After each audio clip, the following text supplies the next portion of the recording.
Senate, first of all, thank you for your close attention and seriousness of purpose that you've demonstrated over the last few days. Thank you also for your courtesy to the House managers as we've come over here, strangers in a strange land, to make our case before this distinguished and august body.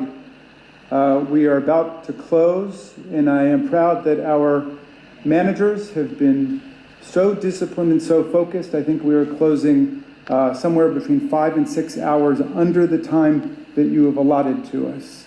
But we think we have been able to tell you everything we need to say. We will obviously have the opportunity to address your questions and then to do a final closing when we get there. I just wanted to leave you with a few thoughts. And again, I'm not going to re-traumatize you by going through the evidence.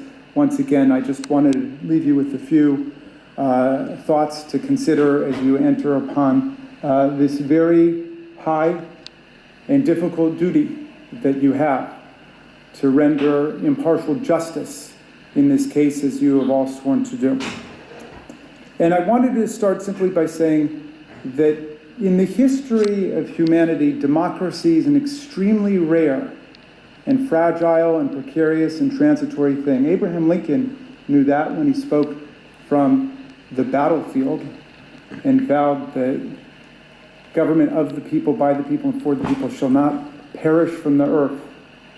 But he was speaking not long after the Republic was created, and he was trying to prove that point, that we would not allow it to perish from the earth. For most of history, the norm has been dictators, autocrats, bullies, despots, tyrants, cowards who take over our governments. For most of the history of the world. And that's why America is such a miracle. We were founded on the extraordinary principles of the inalienable rights of the people and the consent of the governed and the fundamental equality of all of us. You know, when Lincoln said, government of the people, by the people, and for the people, and he hearkened back to the Declaration of Independence when he said 7 years ago, he knew that that wasn't how we started.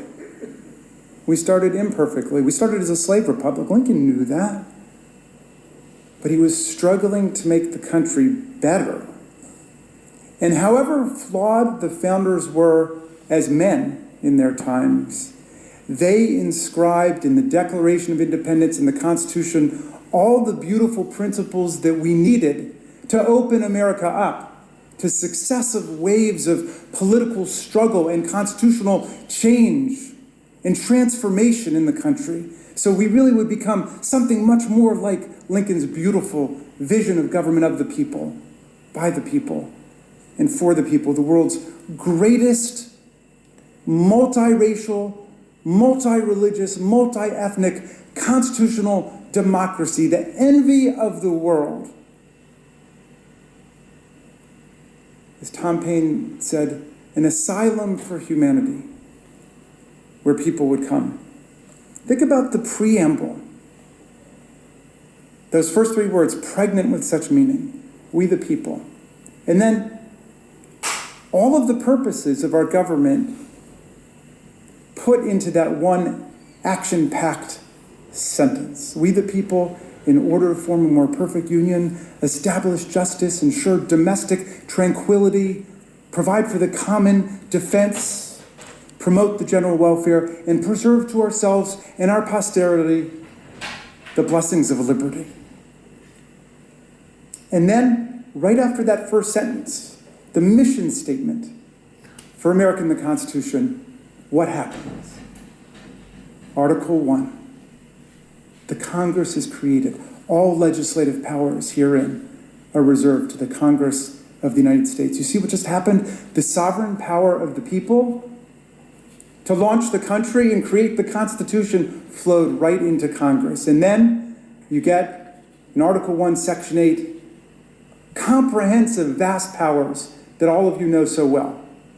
The power to regulate commerce domestically, internationally. The power to declare war.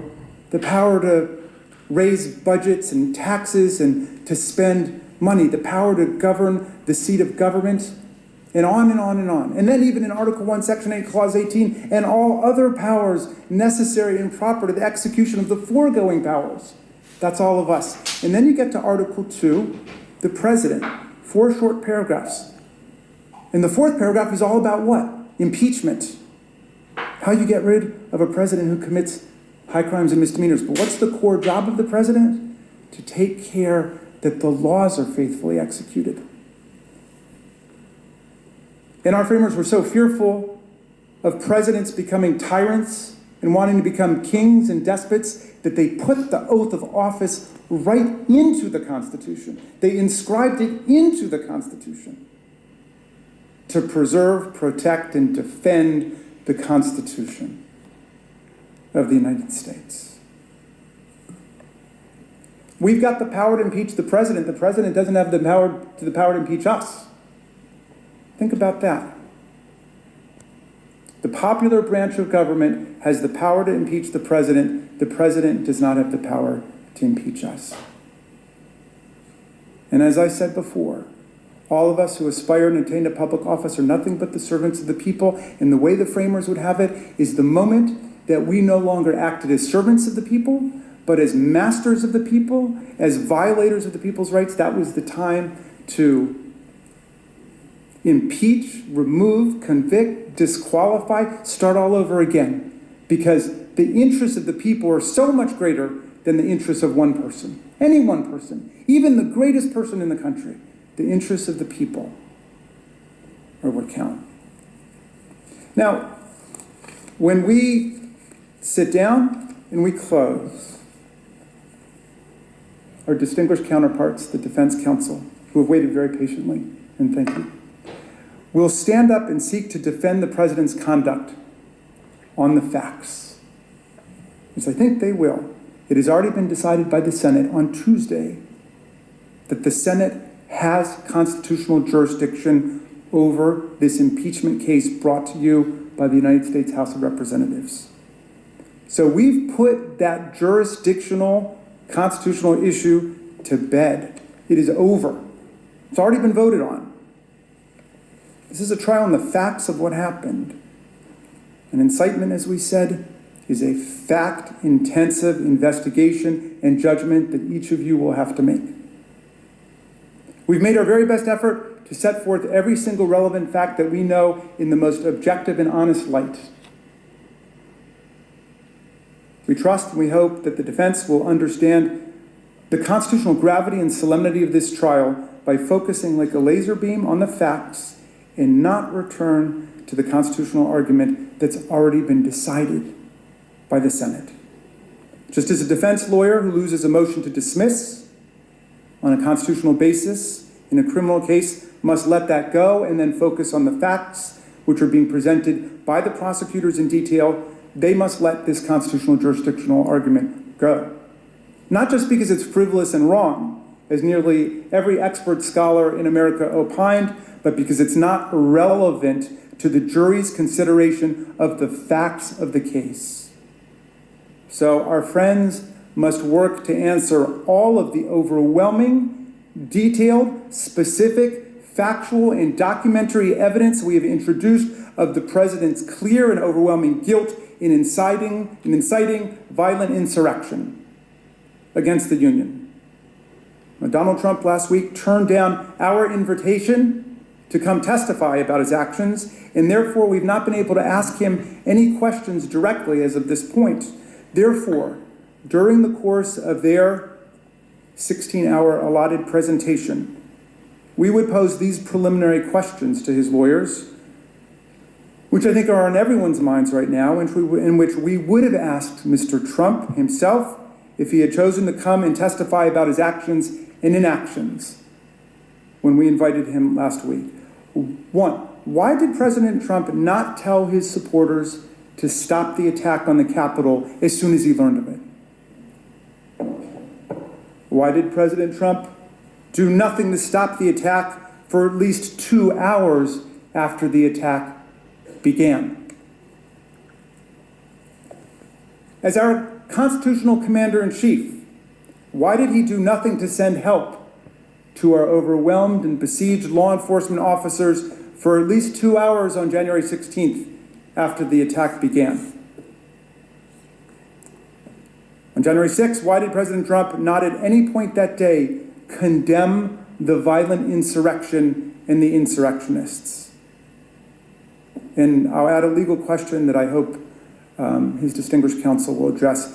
If a president did invite a violent insurrection against our government, as of course we allege and think we've proven in this case, but just in general, if a president incited a violent insurrection against our government, would that be a high crime and misdemeanor? Can we all agree at least on that? Senators, I've talked a lot about common sense in this trial because I believe that's all you need to arrive at the right answer here. You know, when Tom Paine wrote Common Sense, the pamphlet that launched the American Revolution, he said that common sense really meant two different things. One, common sense is the understanding that we all have without advanced learning and education. Common sense is the sense accessible to everybody, but common sense is also the sense that we all have in common as a community.